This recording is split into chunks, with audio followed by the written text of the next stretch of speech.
बुधवार को सभी 288 सीटों पर वोटिंग हो चुकी है। वोटिंग के बाद आए एग्जिट पोल के आंकड़ों ने सबको चौंका दिया है। इस बीच शिवसेना नेता संजय राउत की प्रतिक्रिया आई है और उन्होंने कहा कि मैं दावे से कह रहा हूं कि हम 160 से 165 सीटें जीत रहे हैं। हम और हमारे साथी मिलकर बहुमत का आंकड़ा छू रहे हैं। एनडीए की सरकार बनेगी और मुख्यमंत्री कौन होगा ये सभी नेता बैठ के तय करेंगे।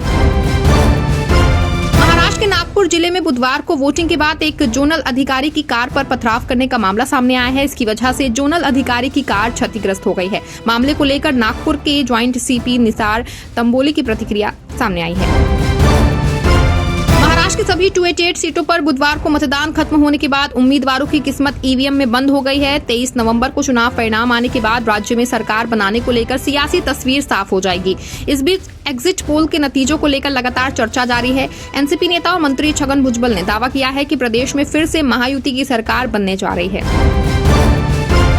महाराष्ट्र में इस बार पिछली बार से ज्यादा उत्साह दिखा। 288 सीटों पर इस बार 65.11% वोटिंग हुई, जबकि 2019 विधानसभा चुनाव में 61.4% वोटिंग हुई थी। महाराष्ट्र में पिछले चुनाव से इस बार 4% ज्यादा वोटिंग हुई है। ऐसे में क्या ये 4% ज्यादा वोटिंग महायुति का खेल बिगाड़ेगी या फिर महाविकास अघाड़ी की सत्ता में वापसी करेगी? महाराष्ट्र में बुधवार को विधानसभा चुनाव के लिए वोटिंग हुई। राज्य की 288 विधानसभा सीटों पर मतदान हुआ। वोटिंग को लेकर लोगों में उत्साह देखा गया। चुनाव आयोग के मुताबिक महाराष्ट्र में 65.11% वोटिंग हुई, जो पिछले 30 साल से सबसे अधिक है। इससे पहले 1995 के विधानसभा चुनाव में महाराष्ट्र में 71.69% वोटिंग हुई थी।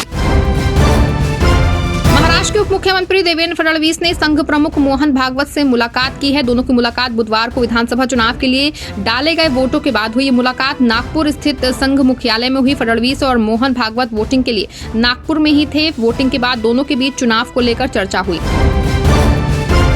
महाराष्ट्र और झारखंड का फाइनल वोटिंग परसेंटेज आ गया है। महाराष्ट्र में 65.11% वोटिंग हुई, वहीं झारखंड में दूसरे चरण की 38 सीटों पर 68.45% मतदान हुआ।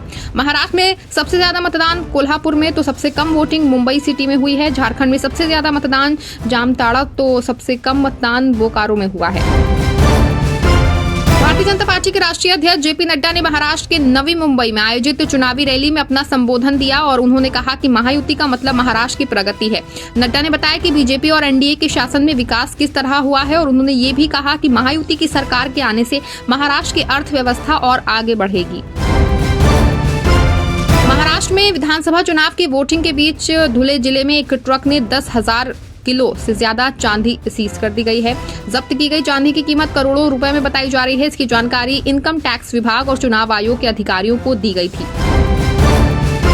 महाराष्ट्र में अब की बार किसकी सरकार बनने जा रही है? वोटिंग खत्म होने के बाद से ही महायुति और महाविकास अघाड़ी दोनों की ओर से जीत के दावे किए जा रहे हैं। इस बीच मुख्यमंत्री एकनाथ शिंदे ने दावा किया है कि 23 नवंबर को महायुति की प्रचंड बहुमत से सरकार बनने जा रही है।